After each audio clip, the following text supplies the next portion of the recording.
There's an aphorism about economists which I think applies equally to China experts, or so-called China experts, and that is that for every China expert there is an equal and opposite China expert. Personally, I've come to prefer the old Sufi parable about the three blind men who are asked to describe an elephant. You know, one grabs its trunk and says it looks like a hose, and one grabs its tail and says it looks like a brush, and one grabs the side of it and says it looks like a wall. Now, and the Chinese, of course, claim that parable as their own, 瞎子摸象. I think it's a useful analogy because China is truly elephantine in extent, complexity and presence, and we all of us have a propensity to grab the piece of the elephant nearest to us, and then we extrapolate from that. And against this background, I have to ask you to forgive me the odd generalisation this evening. May I also wish you a happy year of the tiger. In the Chinese zodiac, the tiger is regarded as very brave, highly competitive, and rather unpredictable. It's a bit ominous perhaps, but as with all astrology, much depends on how you choose to interpret the signs. And that's perhaps one of my key themes this evening. How do we interpret the signs? My primary theme, of course, is changing China. I'm going to beg your indulgence as I take a good piece of my time to reflect on the last 30 years of change, because I strongly believe that China's present status can only be clearly understood by having a good understanding of where she's come from. And this is perhaps a neglected aspect of current discourse. I'm also going to look at the recurring question of the sustainability of China's developmental model, then discuss the way that we in the Western world observe China, and then talk a little bit about Australia's unusual situation with respect to China. Now, as you can imagine, someone who's lived 31 years in China, virtually all of my adult life, the topic of changing China is a little bit interesting to me. I've been lucky in being a not terribly well qualified, but very interested and privileged spectator of one of the great transformations of human history, and one of the most significant eras in China's long and spectacular history. I happened to land there, as Michael alluded, just as this era of transformation began, and it's an era in which China started along the path to resume, I think, what Chinese think of as their rightful place in the world. Now, I want to emphasise that I'm not here in front of you this evening as a polished academic researcher, and I'm not given particularly to spending a lot of time on discussing the big hypothetical or theoretical aspects of the way in which China is observed. I'm a lay observer, and my reference points and comments are derived from my personal experience over 3 decades, and I offer them to you in that context, and possibly with that as a caveat. So let me offer a bit of narrative, a few observations, and then by way of hopefully making a contribution to what is a fairly important discussion for Australia and the rest of the world, I'll make a few assertions based on having watched China close up over a long period of time. How did the situation develop? How did we get to where we are now, and how did China achieve what is by any standards a staggering transformation? You had a surly, impoverished, Orwellian, isolated country in the 1970s, and these days you have fast-growing, dynamic, neon-lit, tech-savvy, increasingly affluent, second largest economy in the world. You've got backwater basket case to leading light in a generation, and on an order of magnitude unprecedented in human history. Based on an apparent disregard of developmental orthodoxy, and with an ongoing momentum that is causing not a little disquiet in its many manifestations in the global economy, in global forums, and relationships with global counterparts. So we're here in a nice, cosy, distinguished think tank with a lot of people who are very curious about China because of China's critical importance to our trade and to our businesses, and which importance in the last 18 months has escalated well beyond the anticipated because of the global financial crisis and due to the fairly dismal outlook for most of the other major economies in the world. It's very easy to forget in that context that China appears to have arrived on the world's economic stage in something of a rush in the fairly recent past.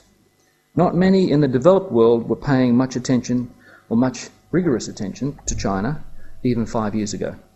Certainly there were only a few who were closely attentive of China's presence 10 or 15 years ago, and only a very strange and pathetically misguided few people who were looking at it back in 1978-79. And at that time, back in the late 70s, China's economy was about the size of Australia's. Chinese policymakers were constrained by lack of experience, ideological orthodoxy, woefully inefficient centrally, planned macroeconomic legacy. They were far less educated, less worldly, less open than the current crop of leaders. The process of reform and opening was newborn and fragile, but at that point some key decisions were made in what I'd say typically pragmatic Chinese fashion, which were to underpin and characterise the unique economic, social and national transformation that we've witnessed in the past quarter century. Much is made of the concept of the Beijing consensus developmental model. This idea is credited with being some kind of guiding principle for China's progress over the last 2 decades. Personally, I prefer to subscribe to the idea that China has more or less muddled through on the basis of Deng Xiaoping's wonderful aphorism, 过河摸着石头, crossing the stream, feeling for the rocks with your feet. The Queenslander in me really likes that.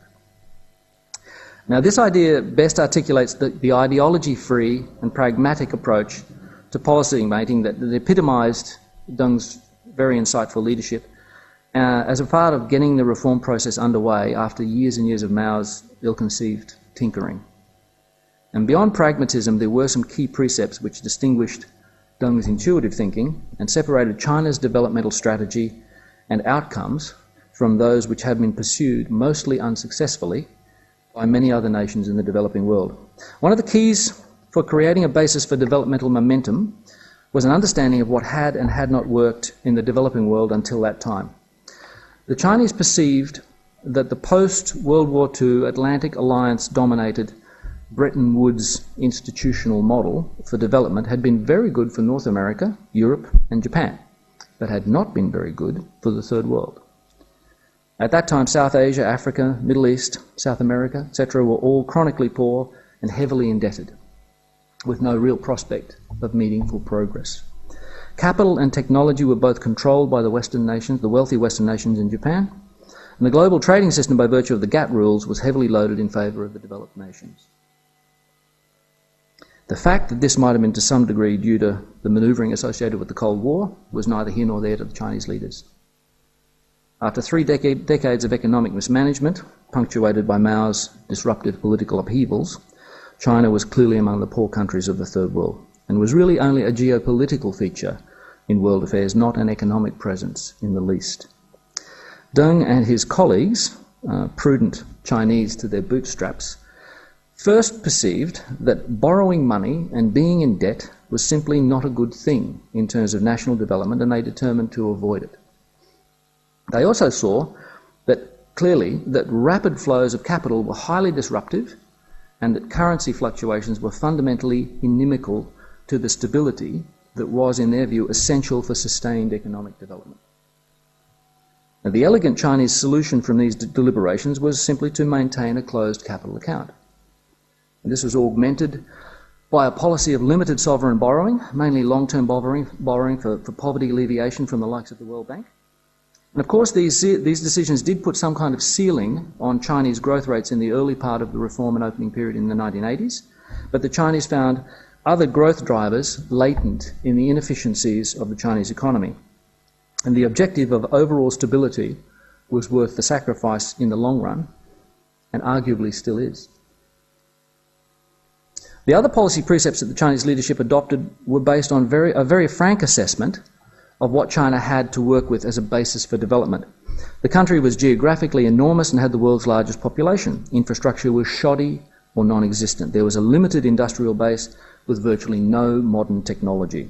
Manufactured goods were poor quality.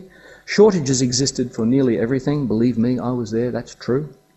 Most people lived in rural areas and there was very little trade with the outside world, very little domestic investment, next to no foreign investment. Agriculture had been reduced to near subsistence by the ideology-based policies of the Cultural Revolution. The morale of the nation was depressed, capacity for initiative and innovation was systematically repressed. The entrepreneurial spirit had been completely stifled. The education system had been virtually dismantled, and the intellectual capacity of the nation was severely degraded. Economically, China was moribund. Millions of people were hungry, and there wasn't any money in the state coffers to stimulate growth or to invest much in anything. In other words, the Chinese leaders of the late 1970s and early 80s had inherited a very grim situation and didn't have much to work with.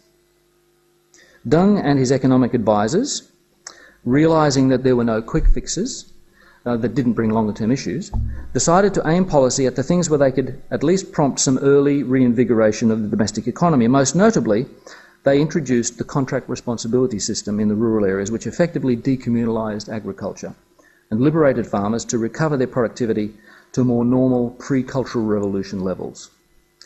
They also identified clearly that development and modernisation was dependent on the availability of capital and technology. China was desperately short of both. So part of the reform and opening process was a strategy of re-engaging with the outside world so that they could attract the things that China did not have, i.e. technology, capital, foreign exchange, by virtue of leveraging the thing that China did have. And what China had was potential. China's potential was embodied in her huge population, large pools of low-cost labour, and a potentially massive market. In the early 1980s, there was in fact an explicit policy discussion about the two shortages: capital, in pure capital, and foreign capital, foreign exchange, and technology. And people still talk about Deng's deal by which he traded access to China's huge market for access to technology and capital. So with these policies in place, things began to move slowly. Agricultural productivity and rural incomes rose strongly in the 1980s, which is important because the rural population is a key constituency of the Chinese Communist Party. Industrial reform proceeded more slowly, and foreign investment and trade only grew modestly. In the government, there was resistance to change, and there was a lot of debate about the path of reform and the pace. And in society, there were tensions developing as the side effects of reform created dislocations. Food price inflation appeared again. That's always something that makes people nervous in Zhongnanhai. Economic growth, although relatively modest and from a low base, caused China's antiquated infrastructure to creak and stress, and that brought more inflationary pressures. Now, change is very hard to manage anywhere, anytime, but change on the scale of China, politically tentative, impeded by legacy, is fraught with risk. Tiananmen Square in 1989 was the point at which the stresses of a decade of change and uncertainty and the unpleasant side effects of clumsy early reform policies and the constrictions of limited capacity and infrastructure all coalesced in a moment of popular expression. Personally, I don't see the demonstrations in Tiananmen as being about democracy. It seems to me that the cause of that was about anxiety. It was about inflation. It was about a reaction to change. Change imposed, change not well understood, change not well communicated, change poorly managed by a government not yet fully aligned around the need for change or the nature of that change. In my view, and irrespective of the judgments you might reasonably make about how the government handled the Tiananmen protests, it is to Deng Xiaoping's everlasting credit that after Tiananmen, instead of ditching the reform process and taking China back into central planning, which would have been an understandable reaction, he led the party senior leadership into a review and a recalibration of the reform and opening policies, and with his famous Nanxun, the southern tour, in the spring of 1992, he blew away the last hesitations about whether or not China would continue to embrace change. Now, this doesn't mean that the capacity limitations which had caused the problems of the late 1980s suddenly went away. Quite the opposite. The shortcomings of a dirigist, investment-led transition economy with limited infrastructural and intellectual capacity became very apparent again within a couple of years of Deng's southern tour, in the inflationary spike of 93-94, and the nervy and politically knee-jerk withdrawal of credit from the economy that they did in response. But they did learn their lessons from that experience, and they kept going. The population, particularly the urban dwellers who had been neglected in the 1980s, got more attention and were made better off in the 1990s, and thus they became more supportive of reform. The other factor not often identified in this process is the way that change itself became more commonplace, became the norm. The Chinese people got used to change. And popular reaction to change was dealt with more promptly and more benevolently, relatively speaking. At some point in the second half of the 1990s, the dynamic of China's growth began to shift fundamentally. The leadership, especially Prime Minister Zhu Rongji, had been very bold in driving necessary reform through the entire structure of the state and the economy. Infrastructure development was better planned and moving faster. Bureaucracy was being reduced. 48 ministries reduced to 29 ministries. Try doing that in Canberra. There was a very vigorous and highly disruptive reform of the state-owned enterprises. Some 46 million employees effectively made redundant in the space of 3 years. The start of financial sector reforms began with the sequestering of non-performing loans in the asset management companies, a massive and rather abrupt housing reform program in 97-98, ongoing refinements in foreign direct investment regulation, the emergence of private sector firms, the beginnings of a service sector, the active engagement in WTO accession negotiations, etc., etc. So by the turn of the decade, China was beginning at last to experience economic growth that was not as dependent on artificial policy supports or as reliant on government investment. The government no longer had to drive growth, they just had to manage it. Companies were becoming profitable, trade volumes were rising, and foreign exchange was flowing in. The urban population, as beneficiaries of rising incomes for the previous decade and of housing reform in 1997-98, had substantial savings and had some modest collateral by virtue of the housing reform, and now had access to future income streams by virtue of the availability of mortgages. Remember, there was no such thing as a mortgage in China before 1998. Demand for new residential housing rocketed, and developers, of course, willingly responded.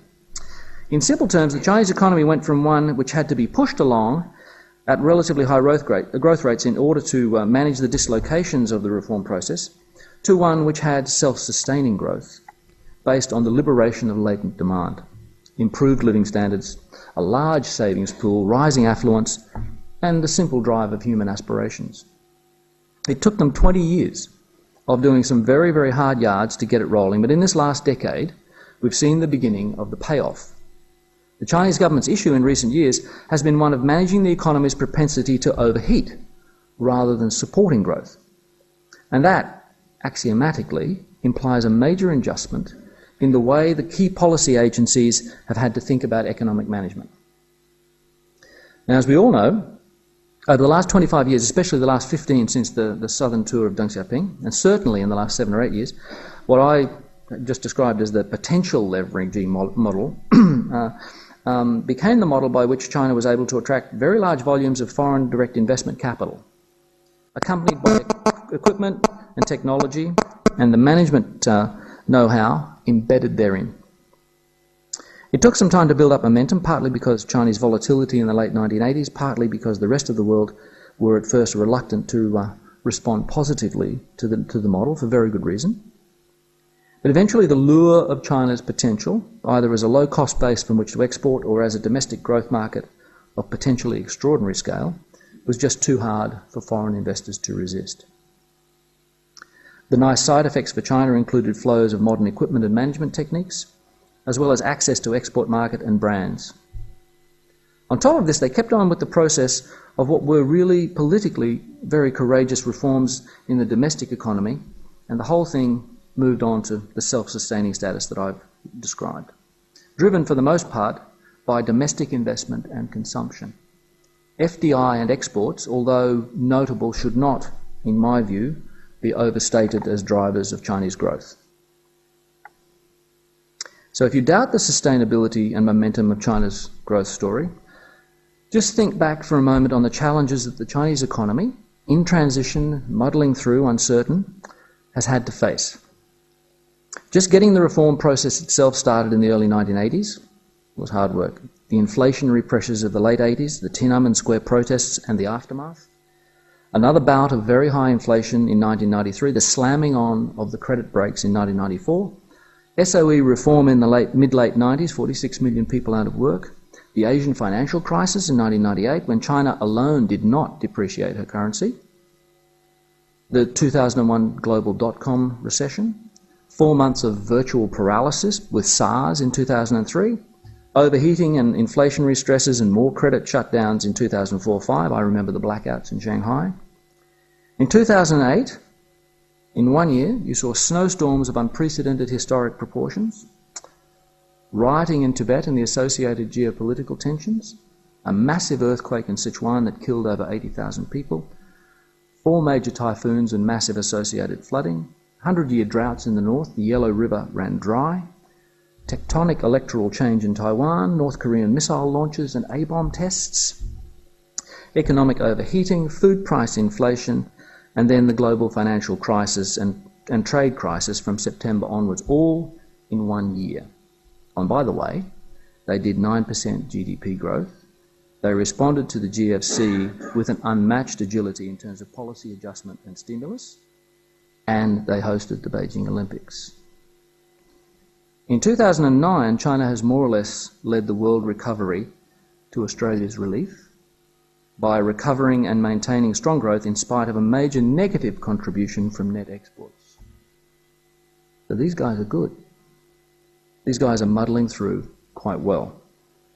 So why is it that people still ask me questions about China's sustainability as if this whole extraordinary national transformation is somehow some kind of macroeconomic Potemkin village? I really don't understand, and it's the only question I get asked.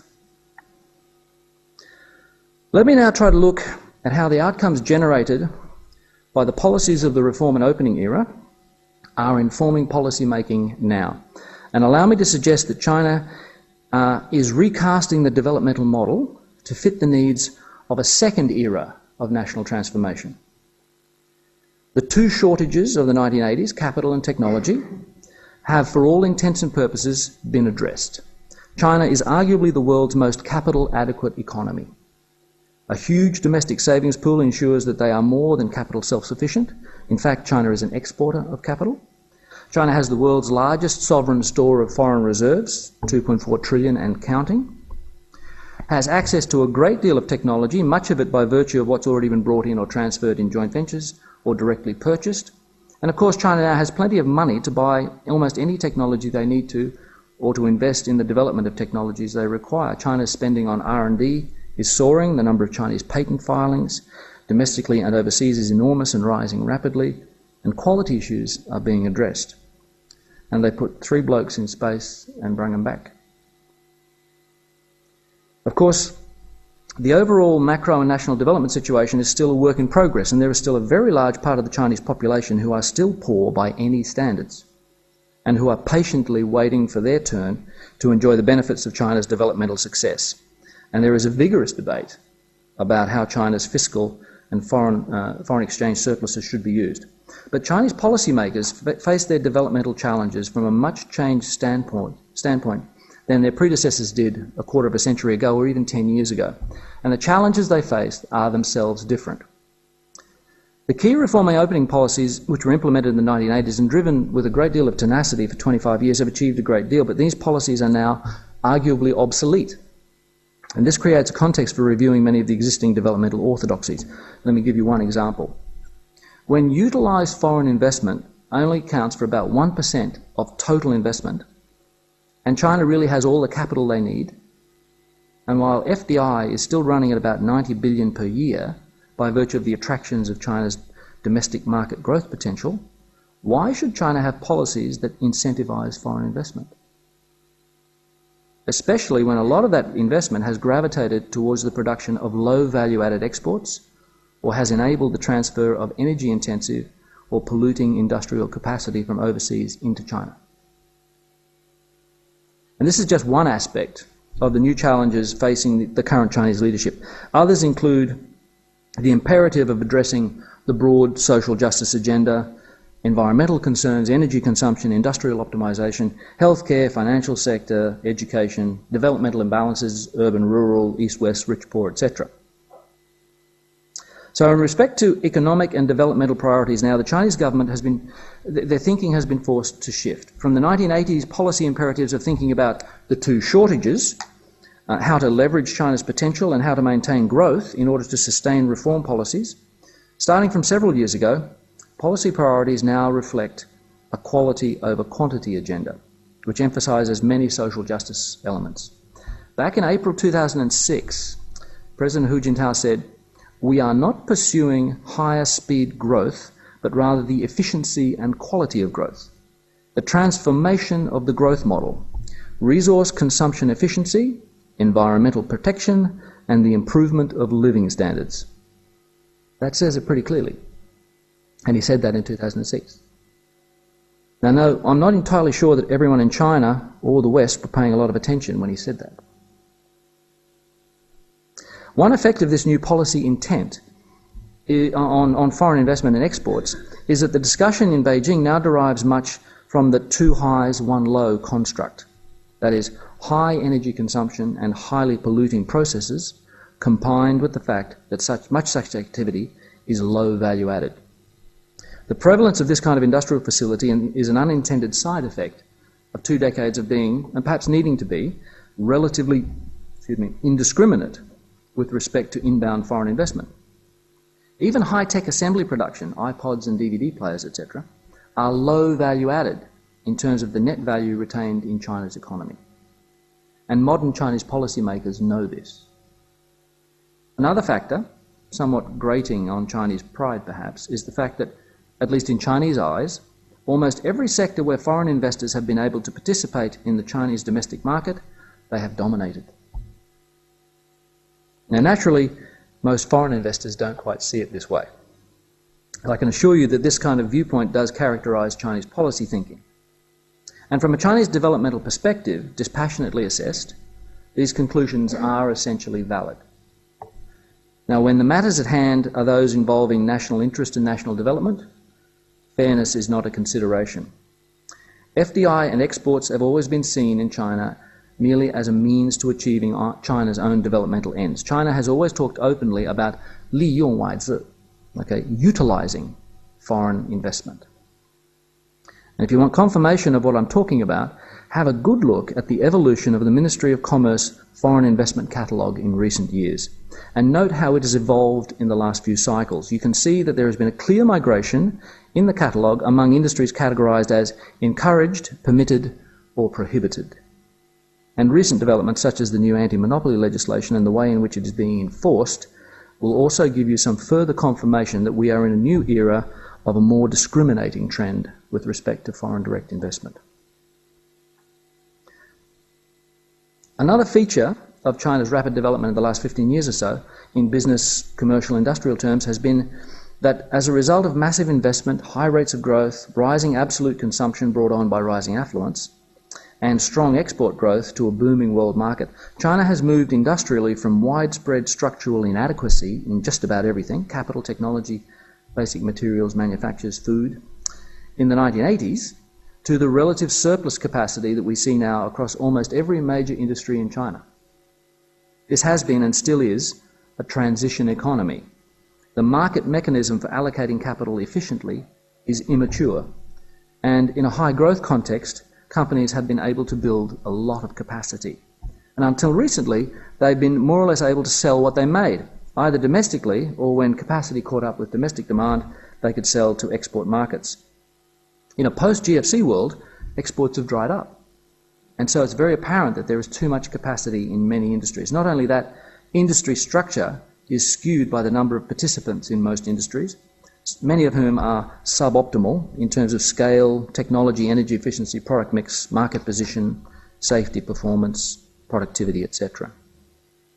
With relatively slower rates of growth set to become the new norm, and the prospect of a material export recovery probably some way off, something is going to have to change. Not that the government is totally averse to having some surplus capacity, keeping prices low, managing inflation for the general population, and having some margin pressure converging with the policy intention to consolidate and optimise industries are both quite acceptable side effects from the point of view of Beijing officialdom.